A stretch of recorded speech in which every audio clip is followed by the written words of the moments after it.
Olá, meu nome é Paulo Cogos, estou fazendo essa live para refutar as palhaçadas ditas por Danilo Gentili e Arthur Duval.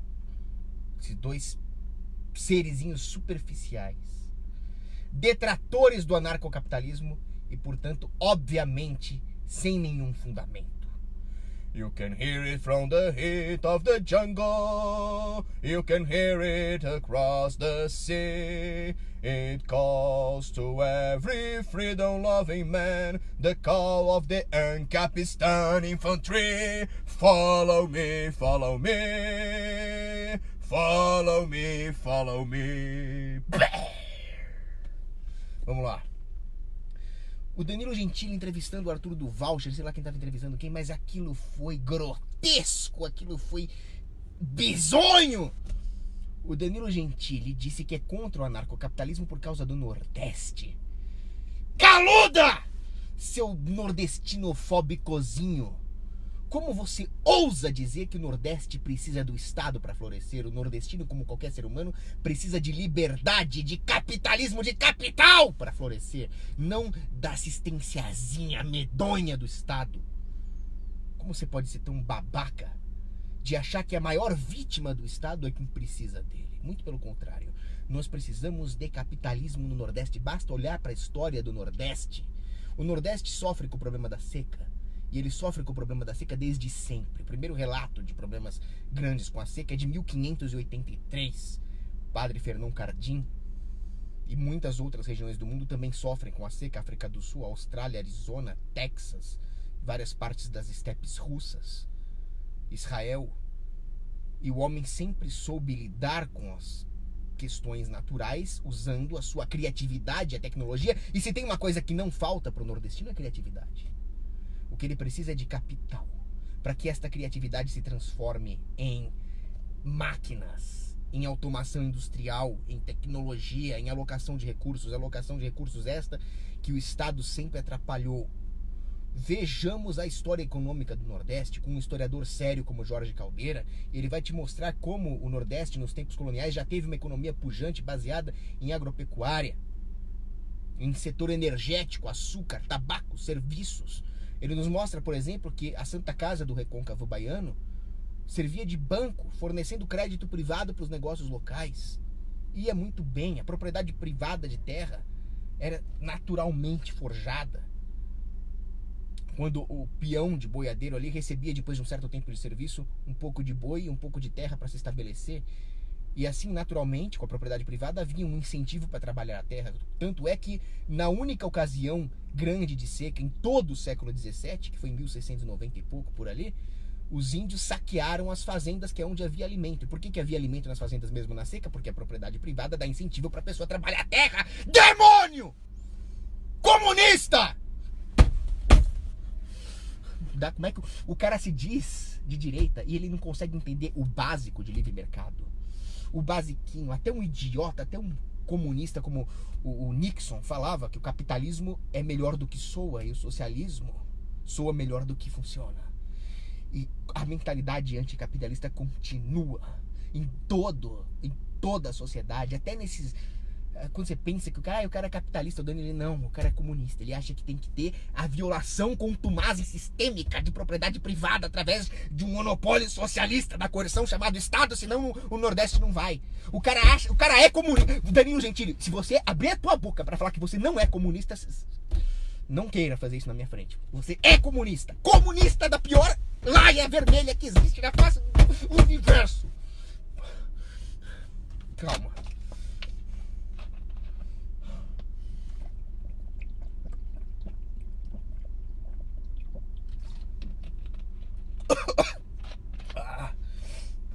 Odeio comunistas. Pois é, como eu ia dizendo, Nordeste foi atrapalhado pela lei de terras daquele cão pulguento, aquele tio Baca do Dom Pedro II.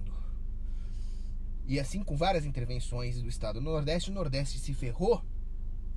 Não preciso citar a grande palestra do meu amigo Cristiano Quioca, que mostra como o Sudeste fascista, com a sua federaçãozinha de indústrias nojentas, que é a Fiesp, fazendo lobby para que haja mais regulações econômicas e trabalhistas, inviabilizou o fluxo de capital para o Nordeste. Hoje ninguém investe no Nordeste porque as regulações no nível federal não permitem. Se o capital do Nordeste é pouco intensivo, teria que tirar todas as regulações para que o capital realmente pudesse começar de baixo, para que a mão de obra no Nordeste pudesse arranjar emprego. E isso não existe por causa das regulações que nós fazemos aqui no Sudeste. Então o Nordeste precisa principalmente de separatismo. Ele precisa se separar da merda do resto do Brasil para se desenvolver. E também seria muito bom para o Brasil, para o Nordeste não impor a esquerdalha no qual eles sempre votam. Mas não é esse o problema. O problema é propriedade privada e separatismo, que o Gentili é contra. Você é muito bom para fazer piada, Gentili. Você é um bom humorista. Mas o problema é que as suas posições políticas são uma piada. Então tenha-se de fazê-las. Aí, pelo menos o Danilo Gentili, acho que ele é uma boa pessoa, bem intencionado. Já o Arthur do Voucher, não. Esse é bandido. Esse é bandido. Esse é criminoso. Esse quer acabar com a liberdade humana. E ele se traveste de defensor da mesma. Isso o torna ainda mais tóxico. Para começar, Arthur Duval, você não sabe nada sobre anarcocapitalismo e nem libertarianismo, então cala a tua boca. Você veio dizer que anarcocapitalismo é definido como a inviolabilidade da propriedade privada. Porra nenhuma. Isso seria um libertarianismo deontológico. Eu não sou um libertário deontológico. Tanto é que a próxima vez que eu te vir, eu vou violar a propriedade privada da tua cara. Eu sou um anarcocapitalista. Nós não rejeitamos toda e qualquer violação da propriedade privada. Acabei de dar um exemplo. Nós somos contra a existência de um aparato intrinsecamente imoral, abusivo, dotado do poder de monopólio, de coerção, que não só impede as pessoas de o questionarem moralmente, como também toma o lugar do questionamento moral através do seu legalismo intrínseco à sua própria existência. Isso é um Estado. E é isso que você, na sua canalice torpe, defende. E não me surpreende que você defenda isso, porque você vive disso. Você é um parasita. E se não existisse o Estado, você estaria tendo que fazer infomercial para sobreviver. Mas não. Como existe o Estado, existe a aberração de um aparato de coerção apontando o fuzil na faxineira, a dona Noêmia, para te entupir a bunda de dinheiro, quando você deveria estar preso. Você deveria estar numa cadeia apanhando todo dia, tomando escudada no meio do dente se não quebrasse pedra 18 horas por dia. É isso que você merecia. Comunista. Desgraça. Do teu lugar no helicóptero do Pinochet. Agora, pior. Todos nós temos aqueles grupos de indivíduos que nós queremos deportar. No meu caso, os muçulmanos. No caso de outros, sei lá, né, o Ropa quer remover fisicamente. Agora, adivinha quem que o Arthur Duval quer remover fisicamente e deportar do país? O anarcocapitalista. Quando eu falo que não tem nada pior que Partido Novo, do que DEM, do que esses lixo PSL, vocês não acreditam em mim, vocês acham que eu tô louco, né? Pois bem, eu vi o PSTU falando em fuzilar a burguesia. Mauro Iazzi lá. Mas agora, tirando o PSTU, o pior que eu vi foi o Duval falando que anarcocapitalistas têm que ser deportados. Foi o que ele falou. Ele disse: anarcocapitalista, se você não gosta de imposto, mude-se para Liberland. Então é para lá que ele quer nos deportar. É um completo desgraçado, idiota, infeliz, comunista, que quer expulsar pessoas pacíficas da sua propriedade privada legítima. O que eu fiz aqui? Ele quer expulsar você da sua casa. Ora, seu merdinha, a minha casa é minha. A minha propriedade é minha, não é do Estado, seu merda. Se o Estado vem violar a minha propriedade privada, é o Estado que tem que se retirar, não eu. Olha o pensamento tóxico desse liberalzinho de merda. Então as pessoas não podem mais criar raízes, não podem estabelecer aquele senso dinástico de propriedade que gera baixa preferência temporal. Se as regras se tornam abusivas, a vítima do abuso deve se mudar na cabeça. E as pessoas não estão atirando nele na rua. Isso que me deixa estupefato. Ele não está sendo linchado na calçada nesse exato momento como um estuprador. Não, ele está sendo reverenciado. As pessoas estão tendo nele a imagem de alguém capaz de gerir a própria vida delas. Nós não evoluímos nada. Desde que os irmãos Quioca trouxeram o libertarianismo pro Brasil, ninguém aprendeu porra nenhuma e só piorou. Porque pelo menos não tinha Arthur Duval. Enquanto tinha o Ciro Gomes xingando de proto-neoliberalzinho, não era tão tóxico o negócio. É isso que vocês não estão entendendo ainda. Acorda! Nós estamos pior do que antes. Bem pior. Eu sou um pessimista, eu acho que só vai piorar. O futuro é uma tragédia. O futuro é uma bota pisando no rosto humano para sempre, como dizia George Orwell. O futuro é um cenário de pesadelo distópico, pior do que nós imaginamos, o anticristo. Só que tem uma diferença. Eu vou continuar lutando contra esses filhos da puta. Eu não vou me conformar com isso. O anticristo vai vir, vai ser cada vez pior. Amanhã vai ser pior que hoje, depois de amanhã vai ser pior que amanhã. Mas não com meu aval! E se eu puder, eu vou matar vocês. Eu posso morrer, mas eu vou levar 1 milhão de vocês pra vala. Seus merdas. Tirar a liberdade da puta que te pariu, porra. Meter a baioneta no cu de vocês. Olha como esse imbecil. E o cara, o Arthur Duval, ele não lê. O filho da puta orgulha-se de não ler. Ele não lê. Porque ele é um produto do establishment. Nós chegamos num ponto onde o engenheiro social não precisa mais ler. Antigamente o engenheiro social sabia mais de escolástica medieval do que os filósofos, porque ele tinha que manipular. Mas nós já chegamos num ponto onde o sistema já está tão consolidado que a manipulação se dá automaticamente. Então um lixo humano como Arthur Duval não precisa mais ler. Basta ele ter algum carisma e pronto, é suficiente para que as pessoas o engulam. É suficiente para que as pessoas achem que ele vai salvar a pátria e que agora vai mudar. Agora tem o guerrilheirozinho cambojano de merda do Kim Kataguiri lá na Câmara, então agora nós vamos ter liberdade. Amanhã, anarcocapitalismo amanhã, é isso. Que nojo. Que nojo. Quando na cabeça de um otário desse as pessoas não têm mais direito à propriedade privada e têm que sair dos seus lugares, nós temos exatamente aquilo que o Zygmunt Bauman, com todos os defeitos do seu pensamento, nos alertou: uma sociedade líquida, uma sociedade onde não se criam mais bons laços, raízes. Ora, uma das primeiras raízes que a pessoa tem que ter é com a terra, com o lugar onde ela vive, que o seu entorno seja propriedade privada. Se ela está sujeita às regras que lhe são impostas de tal forma que ela não possa sequer defender a sua propriedade, mas tem que se mudar dela, qual é o tipo de laço que as pessoas vão criar com a sua propriedade? Nenhum. Qual é a preferência temporal delas? Vai ser altíssima. Então, nós vamos viver como fugitivos. A lei me oprime, vou mudar. A lei me oprime aqui também, vou mudar também. Até nós vamos mudar para onde? Para Marte? A Terra vai ser deles? Não. Stand your ground. Vamos ficar na nossa terra, na nossa propriedade, e nós vamos atirar no filho da puta que vier pegá-la. É isso que nós temos que fazer.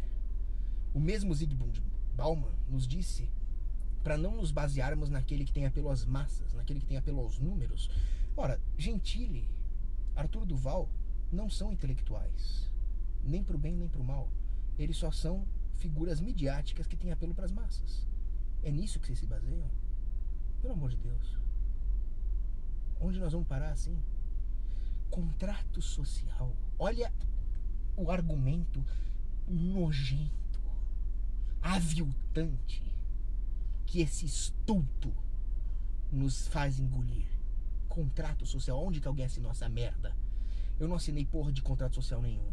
E se eu estou objetivamente dizendo que eu não aceito o Estado, eu estou, por definição, rejeitando o contrato social. Ora bolas, se o contrato social não é, na cabeça desses idiotas, um contrato como os outros, isso só mostra que o contrato social é apenas uma desculpa para a tirania. É apenas uma desculpa para que o Estado possa cometer qualquer tipo de abuso que jamais poderia ser cometido por qualquer parte em um contrato sério. Ora, um contrato implica a pessoa arriscar, colocar dentro do contrato aquilo que lhe legitimamente pertence. Agora, como que a minha casa poderia pertencer ao Estado de alguma maneira legítima? Aonde que eu fiz alguma troca legítima com o Estado, com uma propriedade que legitimamente lhe pertenceria? Eu nunca fiz isso. Se isso nunca aconteceu, se o Estado não tem nenhuma posse legítima, muito menos sobre a minha casa, como que ele poderia deliberar regras na minha casa, sem que eu ao menos concorde com isso? Se eu não concordo com isso, em nenhum momento eu empreendi alguma troca legítima com o Estado, e portanto isso não é um contrato, isso é uma imposição, não é um contrato, entendeu? Seu vagabundo. Você nunca leu nada na vida, né, Arthur Duval? Você se orgulha disso. Se você tivesse lido Randy Barnett, um grande filósofo, ele nos diz: a permanência numa localidade não implica no consentimento com as regras desse local. Para que haja consentimento não basta a permanência, porque muitas vezes as pessoas têm vários motivos para não poder se deslocar do lugar onde elas estão. Para que o consentimento se defina, essas regras que existem numa localidade, nos diz esse filósofo Barnett, devem ser justas, devem estar lastreadas no direito natural, mas o contrato social é a negação do direito natural, porque não houve na forja desse pseudo-contrato um respeito ao direito natural. Então cala a boca, Arthur. Cala a boca, Gentili. Isso não existe. Olha a quantidade de tempo que eu estou despendendo para refutar a merda que você disse. Eu não me lembro quem falou essa frase, mas a refutação da merda está sempre 10 vezes, requer 10 vezes mais tempo e energia, está numa ordem de magnitude superior à necessária para dizer a merda. Você disse a merda em poucos segundos, eu estou demorando vários minutos para refutar a merda. Porque, infelizmente, nós vivemos numa democracia, não deveríamos. Numa democracia eu poderia simplesmente, numa monarquia, por exemplo, eu não precisaria me importar com a forma como eu convenço as massas, porque as massas não teriam, graças a Deus, opinião. E a massa não é para ter opinião, a massa é para cuidar da vidinha delas, a massa é para cuidar do empreguinho, dona de casa. Filosofia política é para uma elite intelectual. Ninguém devia votar, porque ninguém tem capacidade para isso, mesmo porque é imoral. Mas de qualquer forma, filosofia política é só para uma elite intelectual. E esta elite intelectual também não tem nada o que se intrometer na vida do homem massa, na vida do homem comum. Senão nós teríamos uma tecnocracia. Então o homem comum vai cuidar da vidinha dele. O intelectual, o filósofo político, vai, por fruição intelectual ou para defender o homem massa contra engenheiros sociais, ficar matutando sobre filosofia política lá numa universidade, num mosteiro. E um não se mete na vida do outro. Infelizmente, o que nós temos hoje é o homem massa dando opinião em tudo, mas na verdade existem filósofos políticos e engenheiros sociais que usam a filosofia política para o mal, para manipular o homem massa, para que ele pense que está tendo opinião, para que assim ele também ajude a subjugar os seus pares, outros homens massa, tudo em nome dos anseios espúrios dessa elite intelectual maldita, que são os intelectuais orgânicos, Gramsci. Mas nós chegamos num ponto onde não precisa mais de Gramsci, não precisa mais da intelectualidade orgânica. Basta que apareça alguém com carisma se dizendo antipetista, anticomunista, antivermelhinho. E ele pode falar a merda que ele quiser e as pessoas aceitam. Isso é um Arthur Duval. Um cara que devia estar sendo preso. Um cara que devia estar apodrecendo na cadeia. Tá aí. Dizendo que eu não tenho direito à minha propriedade, que se eu quiser manter a minha propriedade, se eu discordar das regras abusivas, eu tenho que ir embora do país. Que diferença. Que diferença de homens como Juan de Mariana, que disseram: ora, se o rei promove a inflação e falsifica a moeda, vamos decapitar o rei. Juan de Mariana, um conservador católico. Não gosta de conservadores católicos? Vamos pegar um liberal, Thomas Jefferson, que tinha escravos, ele não era exemplo para ninguém, mas até ele disse: se o governo não cumpre aquilo que deveria cumprir, que é a defesa dos direitos naturais, então a população pega em armas e derruba o governo. Agora nós temos o sei lá o que, neocon, neoliber, bissexual que ele é. Se a população é abusada pelo governo, ela se muda para a Liberland. Olha a filosofia política degenerada que nós chegamos. Não dá. É triste. É muito triste. Eu não sei onde nós vamos parar assim. O cara vem falar que imposto não é roubo. Não é possível que vocês levam a sério alguém que quer te roubar e não levam a sério alguém que quer te defender do roubo. O ANCAP é o autista, o ANCAP, o anarcocapitalista, é o virgão. Porra, vocês apoiam um cara que quer te roubar e são contra alguém que não quer te roubar? Como é que pode isso? Olha a síndrome de Estocolmo política que acometeu toda a sociedade. Se você quer pagar alguma coisa para alguém, faça contratos livres. E com esses contratos livres, vocês contratualmente decidem que vocês vão pagar uma certa quantidade de dinheiro por algum critério para algum tipo de serviço que vocês acham que não conseguem promover de outra forma. façam isso sozinhos.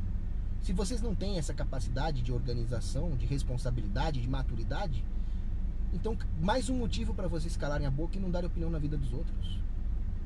Ou vocês conseguem ter a maturidade para se organizar e fazer uma comuna autossustentada, com contratos privados capazes de fornecer bem difuso, ou você cala a tua boca e vai varrer o chão da tua casa que tá sujo, em vez de dar opinião na minha propriedade privada. Alguém que, modéstia à parte, estudou muitos filósofos políticos. Cala a boca. Lixo. Por isso que nós temos que ter armas. Porque o dia que nós tivermos tanques, bazucas, canhões, vem um filho da puta desse, nós metemos bala e acabou e vamos trabalhar no dia seguinte. Que é o que nós deveríamos fazer. O contrato deve ser livre. Liberdade de associação e desassociação, separatismo.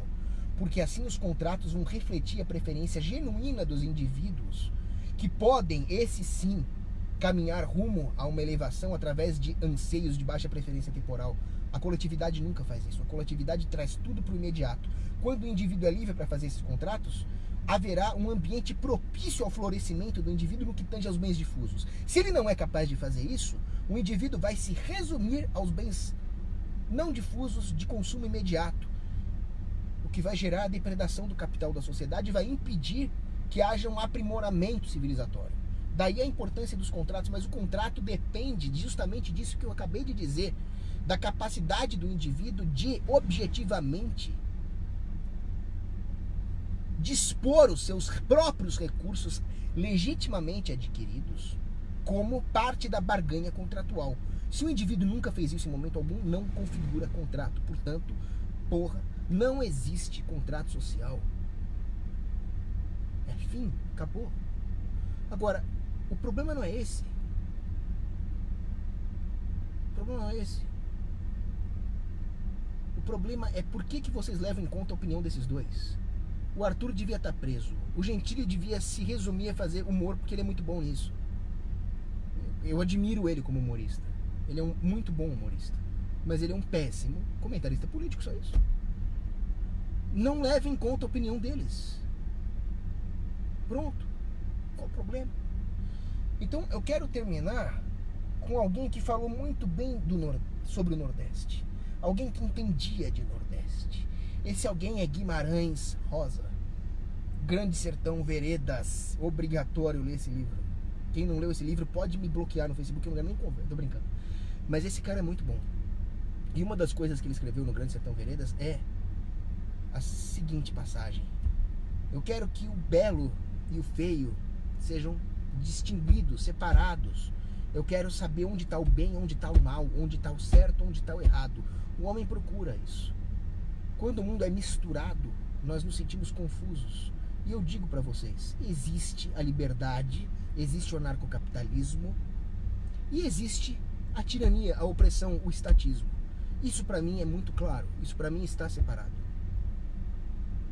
Mas gente como o Duval, o Partido Novo, criam essa nebulosidade, essa confusão e nos afastam da verdade. Mais pra frente, na mesma passagem, Guimarães Rosa diz o seguinte: a vida é ingrata no macio de si, mas mesmo no fel do desespero ela nos dá esperança. Olha como o mundo é misturado. Ele escreve mais ou menos assim em Grande Sertão Veredas. O que quer dizer isso? Isso significa que às vezes você pode se sentir mal, mesmo quando as coisas estão materialmente bem, no macio da vida. E às vezes na luta, no desespero, pelas virtudes que você acaba cultivando dessa forma, você vê uma esperança, você vê um sentido. Isso aí é Viktor Frankl. Viktor Frankl notou como as pessoas poderiam ser felizes mesmo num campo de concentração nazista. O que é isso? Isso é quando o homem tem a liberdade para cultivar as próprias virtudes. Se nós damos tudo através do assistencialismo estatal, nós tiramos tudo ao mesmo tempo. Porque nós não estamos dando nada. Nós estamos apenas condenando essa pessoa à dependência. É diferente da caridade privada, onde você ajuda. Porque ali você gera o cultivo da virtude da gratidão. No assistencialismo não, tudo se torna uma obrigação, as pessoas tornam-se passivos uma das outras. E assim elas perdem a capacidade de buscar sentido. O homem fica sempre em desequilíbrio antropológico. Ele nunca está equilibrado. porque ele não consegue estabelecer uma relação, um lastro entre o bem material que ele consegue de forma imediata e a sua construção interna. É assim que o estatismo nos destrói. Só quando nós buscamos um sentido, a vida passa a ser grata, mesmo na prosperidade. É assim que nós separamos as coisas, é assim que o mundo deixa de ser misturado, porque o bem é o bem, o mal é a ausência de bem. Não tem meio termo. Isso Hercule Poirot já falava, né? Agatha Christie. Então é isso.